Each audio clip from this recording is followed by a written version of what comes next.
ከልብና እናመሰግናለን። የአማራ ፋኖ በሁሉም ቀጠናዎች ተጋድሎ ተጠናክሮ እንደቀጠለም ከሚደርሱ መረጃዎች ማረጋገጥ ችለናል።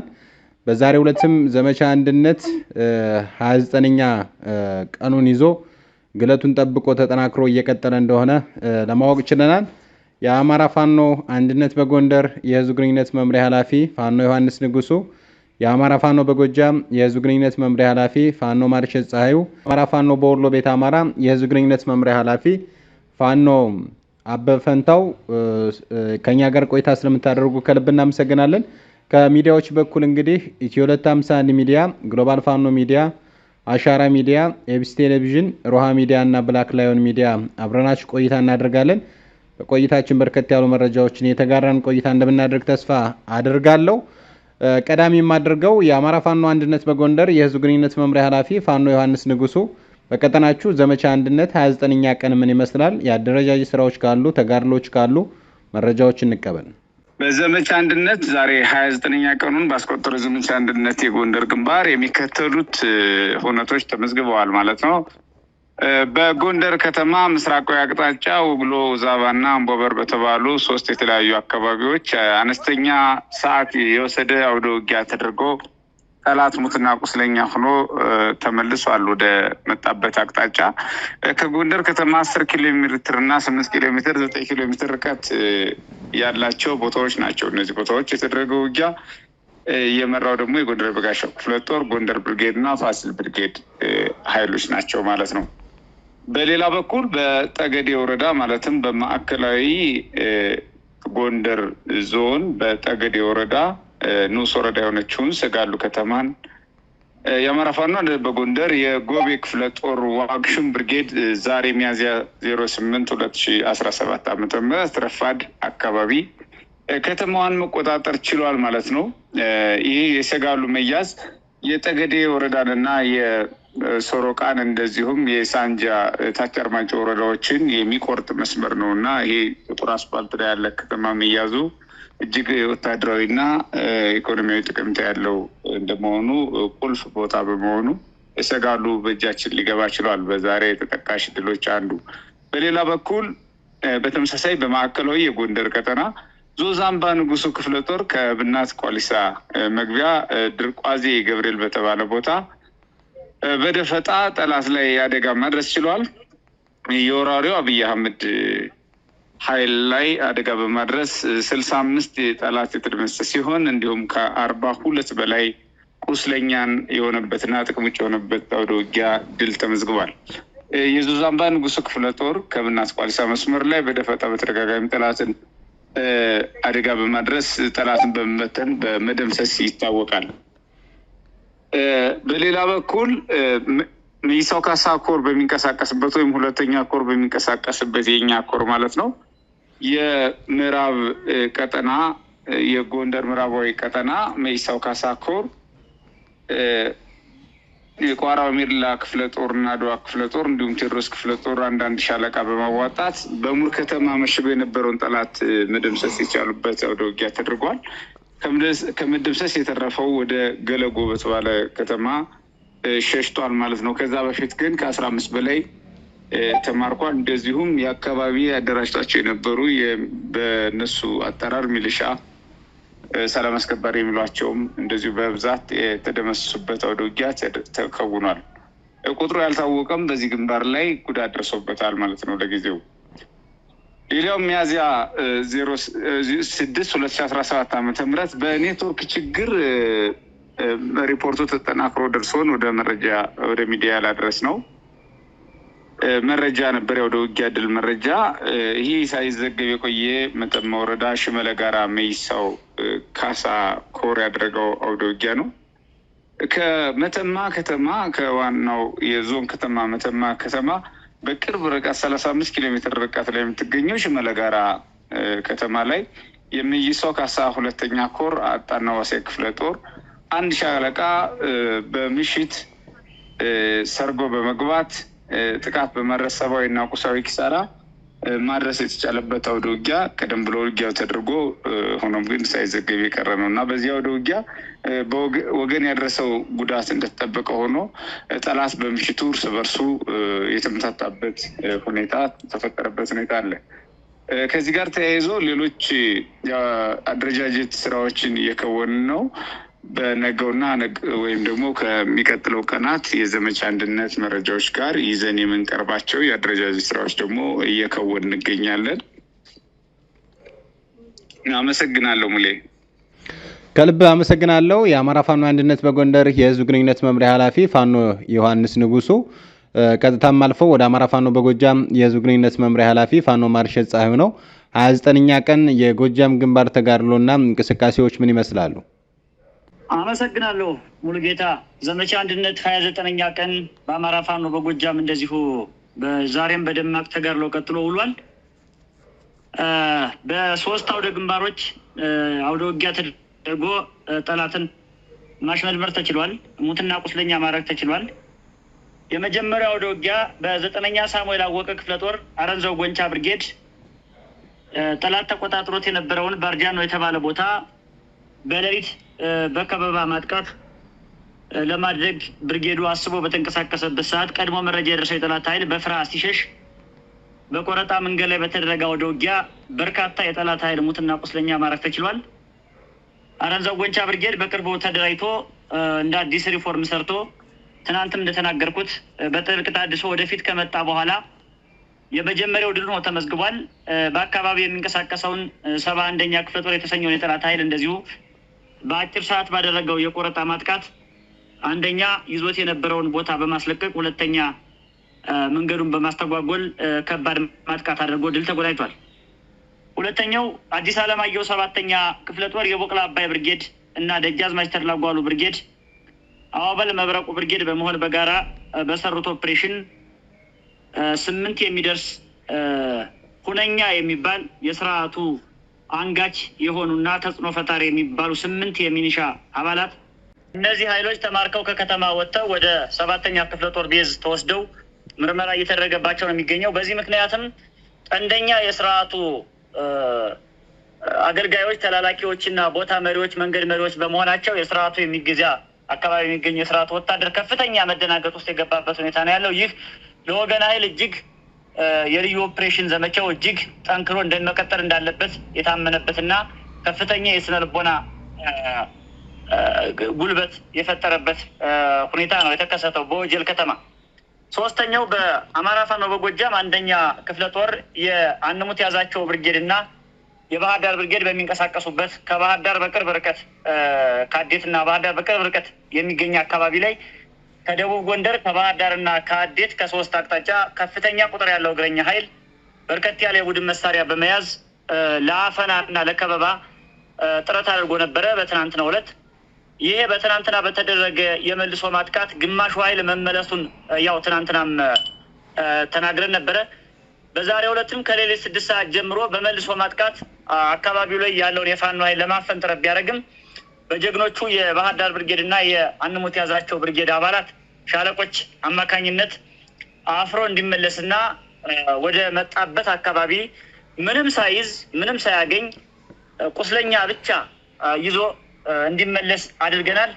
ይህ እንግዲህ አንደኛው ስትራቴጂያችን ጠላት አጥዶ ወደ ወገና ኃይል ማጥቃት ሲመጣ አንደኛ በጠላት እቅድ አለመዋጋት በሚለው ስልት፣ ሁለተኛ ግን በመልሶ ማጥቃት ስልት በሚለው አካሄዳችን ይሄንን ጠላት ሰብረን መመለስ ችለናል። አካባቢውንም እንደዚሁ መልሰን መቆጣጠር ችለናል። ይህ አካባቢ እንደሚታወቀው ለባህር ዳር በጣም በቅርብ ርቀት ላይ ያለ በመሆኑና ስትራቴጂክ ቦታ በመሆኑ ይህን ቦታ ከወገን ኃይል ማስለቀቅ ማለት የፋኖን ኃይል በአጠቃላይ እንገፈዋለን፣ ወደ በረሃ እናስወርደዋለን፣ አካባቢ ነፃ እናደርጋለን በሚል ስሌት የመጡ ቢሆንም እኛ ግን ስትራቴጂክ ቦታውን መልሰን የተቆጣጠርንበት ሁኔታ ነው ያለው።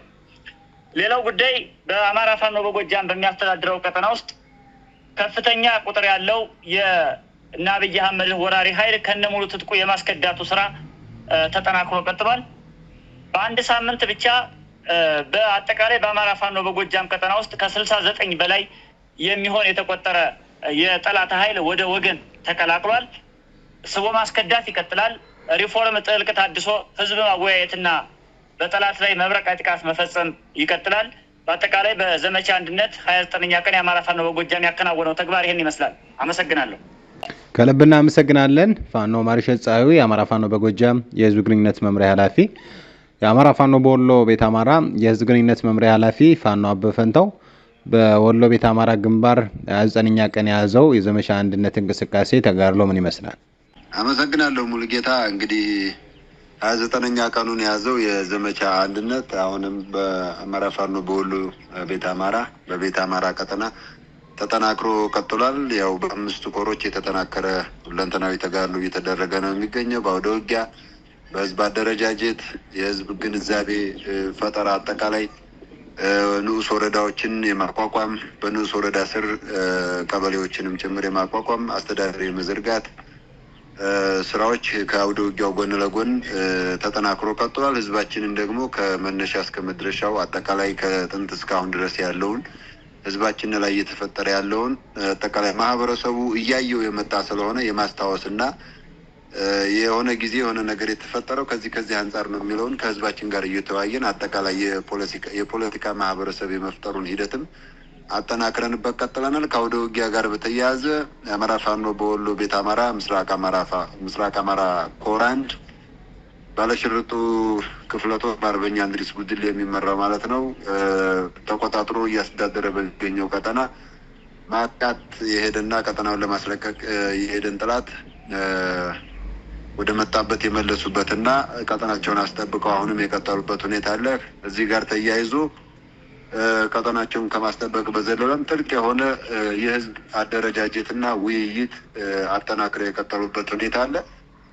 የህዝብ አደረጃጀትና አጠቃላይ የህዝባችንን የፖለቲካ ግንዛቤ ፈጠራ ለምን እንደምንታገል ለምን ትጥቅ እንዳነሳንና ትግሉ ደግሞ የት ደርሷል የሚለው ህዝባችን የትግሉ ባለቤት ስለሆነ ከዛ አንጻር የግንዛቤ ፈጠራ ስራም ጥልቅ የሆነ ማለት ነው እየተሰራ ያለበት ሁኔታ አለ። ሌላው እንደጠቀስኩላችሁ ሰሞኑን በተለያዩ አካባቢዎች ተጋድሎቹ የቀጠሉበት ሁኔታ አለ።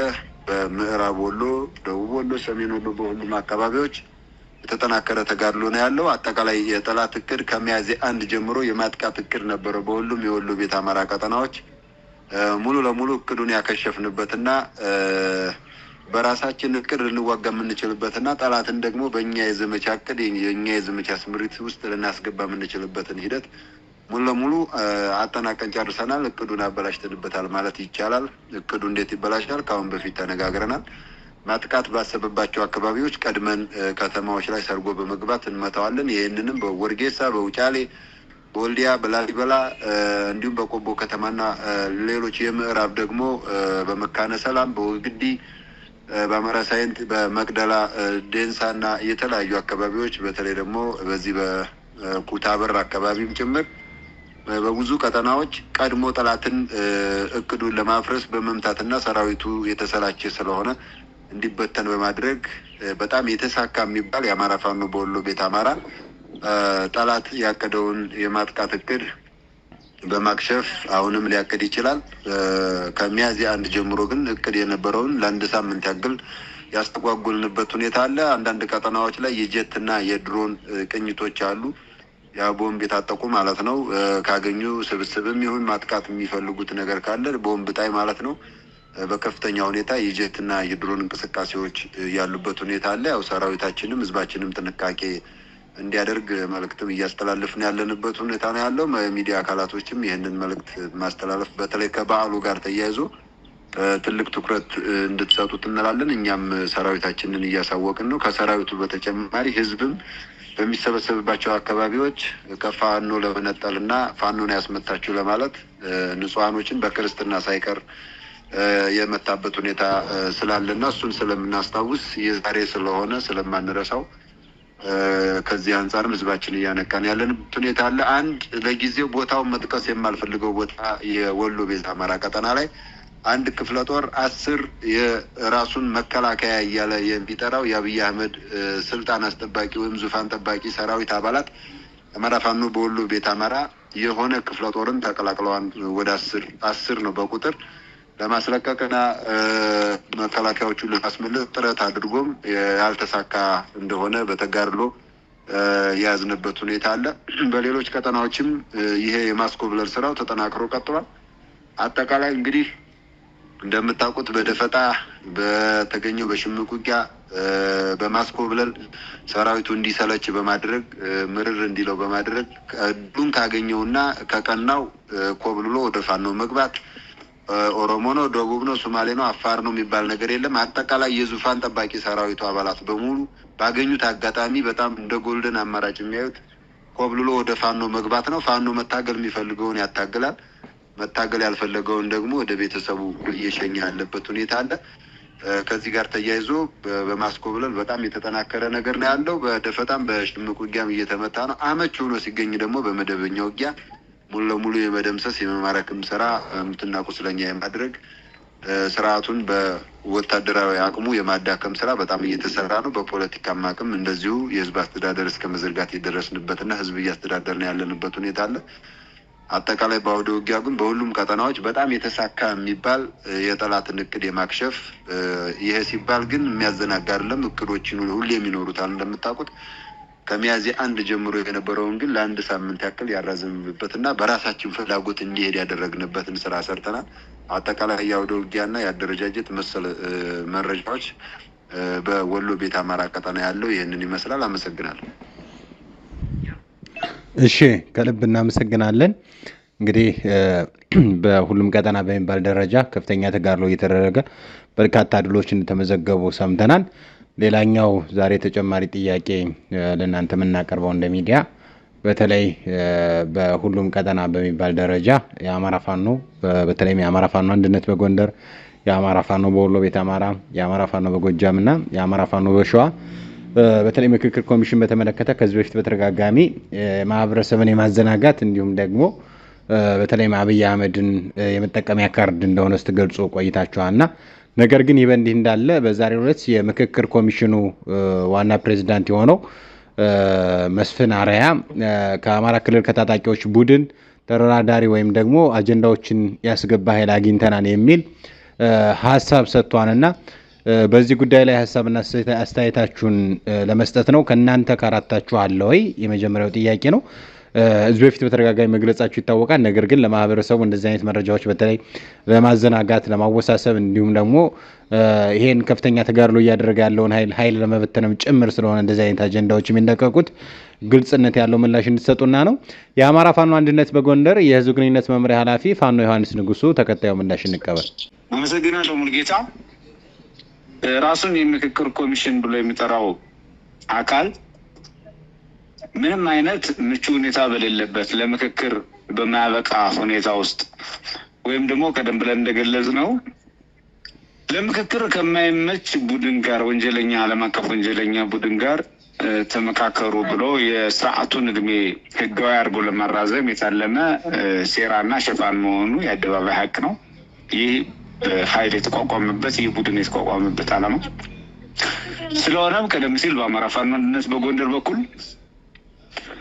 ከዚህ ቡድን ጋር ማንኛውም አይነት ግንኙነትም አልነበረንም፣ ሊኖረንም አይችልም። ምክንያቱም ምላሻችን ባደራ በሞግዚት የምንሰጠው ስላልሆነ ማለት ነው። ጥያቄያችን ልንሰጠው የምንችል ባለመሆኑ ጥያቄያችንን ይዞ ሊሄድ አጀንዳችንን ይዞ ሊመልስልን የሚችል ባለመሆኑ በሞግዚት ባደራነት የማንሰጠው መሆኑን የተገነዘብን በመሆኑ የጀመርነውን ትግል አጠናክረን መቀጠል ነው የሚገባን እንጂ ከዚህ ቡድን ለማስተሳሰሪያነት ሊጠቀምበት እንደማይችል ቀደም ብለን ህዝቡ በህብረተሰብ ውስጥ ያሉ ልዩ ልዩ አደረጃጀቶችንም እንዳይጠቀምባቸው እንዲሁም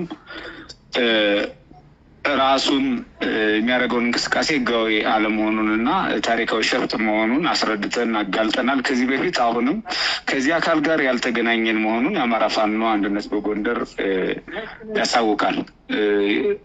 በሌላ በኩል በአጀንዳ በኩል የሰጠነው አጀንዳ እንደሌለ ሊኖርም እንደማይችል በዚህ አጋጣሚ ለህዝባችን አስረግጠን መንገር ማሳወቅ እንወዳለን። አመሰግናለሁ። ሙሌ እሺ፣ ከልብ እናመሰግናለን። የአማራ ፋኖ አንድነት በጎንደር የህዝብ ግንኙነት መምሪያ ኃላፊ ፋኖ ዮሐንስ ንጉሱ፣ የአማራ ፋኖ በጎጃም የህዝብ ግንኙነት መምሪያ ኃላፊ ፋኖ ማርሸት ፀሐዩ፣ ወደ አንተ ልምጣ።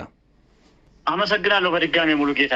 እኛ እነ መስፍናሪያ ቡድን ያስገባነው አጀንዳ የለም፣ የምናስገባውም አጀንዳ የለም። የእነ መስፍናሪያ ቡድን ከአመሰራረቱ ጀምሮ የአብይ አህመድን ስርዓት ለማስቀጠል በሚል የአማራን አጀንዳ በብልጽግና ግራኪስ ጠቅሎ ለማስገባት የሚደረግ ጥረት ስለሆነ ፈጽሞ የምንቀበለው ሳይሆን አብረን ከብልጽግና እኩል የምንታገለው ተቋም ነው። አባቶቻችን ሲተርቱ 1 ሰኔ የነቀለውን 40 ሰኔ የተክለው ይባላል እና በዓላማ 40 ሰኔ የነቀሉትን የአማራ ሰላም እነ መስፍናሪያ በኮንትራት መጥተው በ1 ዓመት ሊተክሉ መሞከራቸው እጅግ በጣም ነውረኝነት ነው።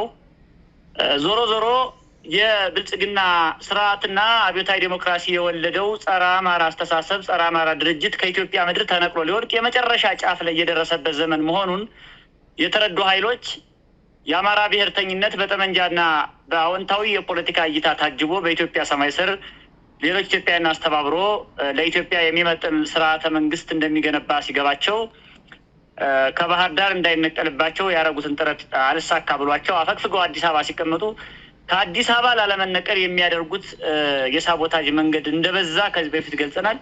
ይህም የሳቦታጅ መንገድ አካል የሆነው አንዱ ይሄ የድንግግር መንገድ የሚሉት ነው። እኛ አሁን የመጨረሻ የምንለው የህልውና ትግላችን ላይ ያለ ነው። በዚህ የህልውና ትግል ደግሞ ማንም ኮሚቴ መጥቶ ማንም ኮሚሽን መጥቶ ማንም ካውንስል መጥቶ ከጥያቄያችን ወይም ከአሰመር ነው የትግል መስመር ሊያግደን ወይም ሊያስቀይሰን አይችልም። ህዝብ እየጨፈጨፈ የሀገሪቱን የካፒታል በጀት ወደ ጦር መሳሪያና ተተኳሽ ቀይሮ ህዝብ እየጨፈጨፈ ያለን ስርዓት ደግሞ እድሜውን ለማራዘም የሚደረገው ጥረት በፍጹም የማይቻልና ይህን ስርዓት መታደግ እንደማይቻልም በዚህ አጋጣሚ አስረግጠን መንገር እንፈልጋለን።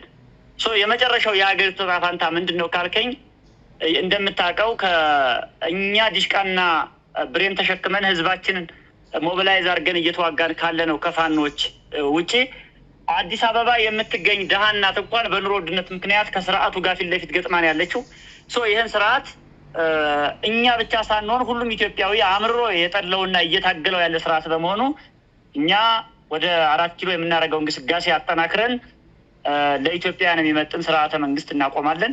መጨረሻው ይሄን የሚሆነው እንጂ በእነ መስፍናሪያ የኮንትራት ዘመን ብልጽግናን መታደግ አይቻልም። ጸረ አማራነትን መታደግ አይቻልም። አብዮታዊ ዴሞክራሲ የወለደውን እሳቤም እንደዚሁ ማስቀጠል አይቻልም። አገሪቱ ላይ ላለፉት 50 እና 60 ዓመታት የተተከለውን ጸረ አማራ ምሰሶ እና ጸረ አማራ ህግና ስርዓት ያለ ገላጋይ ደረማምሰን አፈራርሰን ለአማራውና ለኢትዮጵያ የሚመጥን ስርዓት እናቆማለን። መጨረሻው የነ ሙሉ ጌታ አጀንዳ የለንም ከነሱ። እሺ፣ ከልብ አመሰግናለሁ። የአማራ ፋኖ በጎጃም የህዝብ ግንኙነት መምሪያ ኃላፊ ፋኖ ማርሸት ፀሐዩ፣ የአማራ ፋኖ በወሎ ቤት አማራ የህዝብ ግንኙነት መምሪያ ኃላፊ ፋኖ አበበ ፈንታው። አመሰግናለሁ ሙሉጌታ። ጥሩ ጥያቄ ነው። እንግዲህ ከዚህ ከምክክር ኮሚሽን ከሚባለው የአብይ አህመድ ክንፍ ጋር እንደ አማራ ፋኖ በወሎ ቤት አማራ ምንም አይነት አጀንዳ ልናስገባ ቀርቶ አናቃቸውም። ካሁን በፊትም የምናውቀው ነገር የለንም። አሁንም አናቃቸውም። ወደፊትም እናቃቸውም። ወደ እነሱም የሚወስድም አላማም አጀንዳም የለንም እና ከአብይ አህመዱ ዘር ጨፍጫፊ ስርዓት ለይተን አናያቸውም።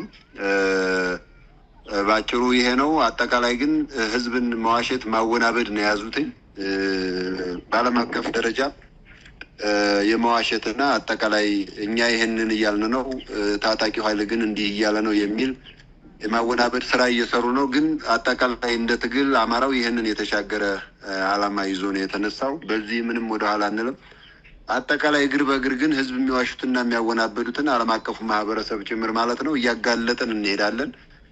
ሚዲያ አካላቶችም ታጋዮች ይህንን እየሰራችሁ ትሄዳላችሁ። አጠቃላይ እነ መስፍናሪያ የሚባሉ ሰውዬ እኔ ልጅ ወልደው ከሆነ ምናልባት እኔ የምጠይቀው ጥያቄ ወይም ማስተላለፍ የምፈልገው መልእክት ልጅ ካላቸው የወለዱ ከሆነ ምናልባት ከህፃናት ጀምሮ እስከ አዛውንት ድረስ የአብይ አህመድ መንግስት ከክላሽ እስከ ድሮን ተጠቅሞ እየጨፈጨፈ ባለበት ዓለም ያወቀው ዘር ጨፍጫፊ ስርዓትን ለመታደግ እየሰሩ በዚህ መንገድ ከእናቶቻችን መቀነት የተፈታን ገንዘብ በአበል መልክ እየበሉ ለልጆቻቸው ይህንን ይዘው የሚሄዱበት ሞራል አላቸው ወይ? እጅግ በጣም ያሳዝናሉ። በዚህ እድሜያቸው በጡረታ እድሜያቸው 2-3 ጸጉር አብቅለው በህዝብ ላይ እንደዚህ አይነት ውንብድና የሰጠኛለ ሌላም ነገር እያሉ መዋሸቱና ህዝብ ማወናበዱ በአጠቃላይ ግን በቀላል የሚታይም አይደለም። በመዋሸት ኢትዮጵያውያን በጋራ ቆመው ይህንን የአብይ አህመድን ስርዓት ከስረ መሰረቱ እንዳይነቅሉትና እንዳይገረስሱት የሚችሉትን አስተዋጽኦ እያበረከቱ ነው። ምንም ውጤት ባያመጡና በቀላሉ የሚታያለም አገር እያፈረሱ ነው። በጥቁር ታሪክ ተመዝግበው መያዝ መቻል አለባቸው። አገር አፍራሽ ናቸው። ከፓርላማው፣ ከምክር ቤቱ፣ ከሌሎች የጸጥታ ተቋማቶች አገር ካፈረሱና የአማራ ህዝብ ላይ ዘር ማጥፋት ከፈጸሙ ተቋማቶች ጋር ጭምር የሚመደቡ ናቸው። ይህንን የአማራ ህዝብ በውጭም በውስጥም ያለው አጠቃላይ መዝግቦ መያዝ መቻል አለበት። ሀገር በማፍረስ የአማራ ህዝብ ላይ ዘር በማጥፋት እና አሁን ባለው ጭፍጨፋ ተሳታፊ እንደሆኑ ጭምር ተመዝግበው መያዝ ያለባቸው ናቸው። አጠቃላይ ግን ሞራል ቢስ ናቸው። ሞራል የሌላቸው ምንም አይነት ከሰውነት የወረዱ ምናልባትም ደግሞ ልጅ ሳይሆን የልጅ ልጅ በሚያዩበት እድሜያቸው እንደዚህ አይነት ላይ ክህደት መፈጸማቸው ምናልባት የልጆቻቸውን አይን ያያሉ ወይ? ሞራል ይኖራቸዋል ወይ? እጅግ በጣም የሚያሳዝኑ የሚያሳፍሩ ስብስቦች ናቸው። አጠቃላይ ካሁን በፊት እንደጠቀስኩት ግን ከነሱ ጋር እየሰሩ ወኪል ተብለው ባህር ዳርም የተሰበሰቡት ጦርም የሚመሩ ጭምር ናቸው። ውጊያ ላይ እየተዋጉ ውጊያ ላይ አንስተዋቸው ነው ባህር ዳር የወሰዷቸው እና እንደኛ እንደ አማራ ፋኖ በወሎ ቤት አማራ እርምጃ የሚወሰድነባቸው አሉ። ባህር ዳር ስብሰባ የነበሩ ተመልሰው ውጊያ የገቡ ከዛም ተቀብለን ደግሞ እርምጃ ወስደን ወደማይቀረው የሸኘናቸው ጭምር አሉ። በስምም ምስክርነት መስጠት ሁሉ መጥቀስ እንችላለን እና ተጠናክሮ ይቀጥላል። ይሄ ምንም መሽኮርመም አያስፈልገውም። የወጋንን በሙሉ እያሳደርን እንወጋለን። ጠላታችን ህመሙ ሲገባው ነው እኛን ከመውጋት የሚቆጠበውና እነዚህ አካላቶችም እኛ እንደ አማራ ፋኖ በወሎ ቤት አማራ ሌሎች ወንድሞቻችን እንደጠቀሱት አጀንዳችን ምንም ወደፊትም ሊኖረን አይችልም። ታጥቀው ግን እየወጉን ስለሆነ የጠላቶቻችን አካል ናቸው። በአማራ ህዝብ ላይ ዘር ማጥፋት የፈጸሙ ዘር ማጥዳት የፈጸሙ ታሪካዊ ጠላቶቻችን ናቸው። በዛ ልክ ነው የምናያቸው። በተረፈ ግን ምንም አይነት ግንኙነት የለንም። አመሰግናለሁ። እሺ፣ ከልብ አመሰግናለሁ። ከልብ እናመሰግናለን። የአማራ ፋኖ በወሎ ቤት አማራ የህዝብ ግንኙነት መምሪያ ኃላፊ ፋኖ አበበ ፈንታው ከምክክር ኮሚሽኑ ጋር ተያይዞ አንዳንድ እጃችን ላይ ያሉ ሰነዶችም እንደሚያሳዩት እንግዲህ የአማራ ፋኖ ትግል ህዝባዊ ትግል ነው መሰረቱ እና አጠቃላይ በአማራ ጉዳይ የሚወሰኑ የፖለቲካ ብያኔዎችም ሆነ ማናቸውም ጉዳዮች የአማራ ህዝብን ያማከለ እና አማራ ፋኖን ያማከለ ሳይሆን እንደዚህ በውስጥ ከከይል ከክህ ሚል ሂደት እየፈጸመ ያለ አካል ነው። እንዲሁም የአማራን አሁናዊ የአማራን አወቃቀር እንበትነዋለን በተለያየ ክልል እናደርገዋለን ብለው ከሚንቀሳቀሱ ኃይሎች ውስጥ እና በጥናቱ ከተሳተፈው ውስጥ አንዱ ይሄ የምክክር ኮሚሽን ነውና እናንተ የአማራ ህዝብ ተወካዮች ናችሁና የአማራ ፋኖ ማለት ነው። ይህንን ለህዝቡ እንደው የምታስተላልፉት ነገር ካለ ብዬ ነው። ይህን አሁናዊ ያለውን የአማራን አወቃቀር ለማፍረስ እየተሳተፈ ያለ ኃይል እና በተለያየ መንገድ ለመበታተን እየተንቀሳቀሰ ያለ ኃይል የአማራ ፋኖ ከመንግስት ጋር ወይም ከአብይ ከጨፍጫፊው ጋር ድርድር ለማድረግ ውይይት ለማድረግ እየተንቀሳቀሰ ነው የሚል ሞራል እንደው ከምን አግኝቶ ነው ለህዝቡ የምታስተላልፉት ነገር ካለ? እሺ፣ ምን አላቸው እባላለሁ ከጊዮን ሚዲያ ነው ጥያቄ የማቀርበው። ቀደም ሲል የዚህ የአማራ ጉዳይን በተመለከተ ምክክር ኮሚሽን ተብዬው አንድ የፋኖ ድርጅት አጀንዳውን አስገብቷል። ነገር ግን ማንነቱን ለመግለጽ አንፈልግም ብለዋል። አንደኛ ማንነቱን ላለመግለጽ ትራንስፓረንት ያለመሆናቸው ምክንያት ምንድነው ሊባል ይችላል። ከዛ ውጪ ሰሞኑን በድብቅ ተቀርጸው ወጡ በተባሉ የድምጽ ቅጂዎች ድርድር እየተካሄደ መሆኑን የሚያመላክቱ ነገሮች ሰምተናል። በተለይ አህፋድ ወይም የአማራ ህዝባዊ ድርጅት የሚባለው እነ እስክንድር እንመራዋለን የሚሉት ድርጅት እንደዚህ አይነት እንቅስቃሴ እያደረጉ እንደሆነ የሚያመላክቱ ድምጾች ወጥተዋልና በቀጥታ ይሄ ድርጅት ነው ከዚህ ድርድር ጋር የተገናኘ ብሎ ማለት ይቻላል? በእናንተ ግምገማ በግልጽ ህዝቡ እንዲያውቀው ለምን አልተደረገም? እናንተስ ይህን ጉዳይ እንዴት ታዩታላችሁ? ማን ነው ብላችሁ ታስባላችሁ? አመሰግናለሁ። አመሰግናለሁ ሙሉጌታ። ምን አላችሁ? ቀለብ ጥሩ ጥያቄ ነው የተነሳው። ያው ካሁን በፊትም በደንብ ጠቅሰነዋል። ግልጽ ነው። በቃ ህዝባችን በሀገር ውስጥም በውጭም ያለው ማወቅ መቻል አለበት። የህልውና ትግል ላይ ነው ያለ ነው። መቀለድ የለበትም። ለእያንዳንዱ ነገር ፈጣን ምላሽ እየተሰጠ መሄድ መቻል አለበት። ባስታመምን ባስታገስን ቁጥር ህዝብ ነው እየተጎዳ እየሄደ ያለው። ህዝብ ነው በጅምላ የተጨፈጨፈ ያለው። የሰው ልጅ ነው እያለቀ ያለው እና ከዚህ አንጻር ይሉኝታ አያስፈልግም። እንደ ህልውና ታጋይ አስፈላጊውን ሁሉ እርምጃ እየወሰድን መሄድ መቻል አለብን። አጠቃላይ እንደ አማራ ነፃ ሊወጣ የሚችለው መረር ያለ ጎምዘዝ ያለ እርምጃ እየወሰደ ሲሄድ ነው ብለን እናምናለን። ከዚህ አንጻር እና እነዚህ አካላቶች የተለያየ አጀንዳ እየቀያየሩ እንዳልኳችሁ ምክክር ኮሚሽን የሚባለው ላይ ተወካይ ተብሎ ከተሄዱት ብርጌድና ሻለቃ የሚመሩ ሚሊሻ፣ አድማ ብተና፣ ፖሊስ ምናምን ጭምር ናቸው። በጎን በየጉ በጎን ደግሞ ሌላ ተወካይ ነን እያሉ የሚሄዱ አካላቶች ላይ የማያዳግም እርምጃ መወሰድ መቻል አለበት። ከዛ ውጭ ቅድም እንደተነሳው በርካታ ድብቅ ዓላማዎች ያሉት ነው። ያ ሁሉ ድብቅ ዓላማዎች ሊሳካ የሚችለው እኛ የተለሳለሰ አካሄድ የምንሄድ ከሆነ ነው። እንደ አማራ የተለሳለሰ አካሄድ የምንሄድ ከሆነ ቁርጥ ያለ እርምጃ እየወሰድን የማንሄድ ከሆነ የማይፈነቀል ድንጋይ የለም። አማራ ላይ ያልተሞከረ ነገር የለም። ያልተሞከረ ነገር የለም። ሲፈልጉ በክልል እንበጣጥሰዋለን፣ ሲፈልጉ በዞን እንበጣጥሰዋለን። ታቻሉ ሊያጠፉን ነው የተነሱት። ስለዚህ ጠላቶቻችን ላይ መረር ያለ እርምጃ እየወሰድን ልክ እያስገባን መሄድ መቻል አለብን። አሁን ይሄ ምክክር ኮሚሽን ምናምን ሽማግሌ ነው ምናምን የሚባል ነገር በልኩ አስታመናል። ትግላችን ከተጀመረ 2 ዓመት ሆኖታል። ሁሉንም አስታመናል። ባንዳዎችን በዙሪያቸው ላለው ቤተሰብ ስንል አስታመናል።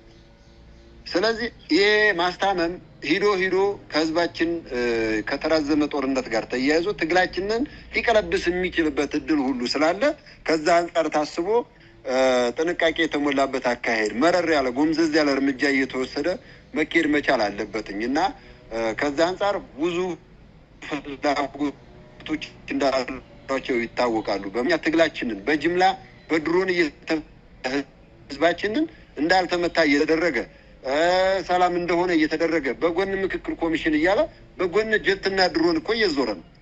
ስለዚህ ጀትና ድሮን አማራ ህዝብ ላይ እርምጃ እየወሰደ እየጨፈጨፈ ባለበት ሂደት ትግላችንን የሚያዳፍን አካል ላይ በየትኛውም ደረጃ እርምጃ መወሰድ አለበት። የአማራ ፋኖ መረር ያለ እርምጃ፣ የአማራ ህዝብ መረር ያለ እርምጃ መውሰድ መቻል አለበት።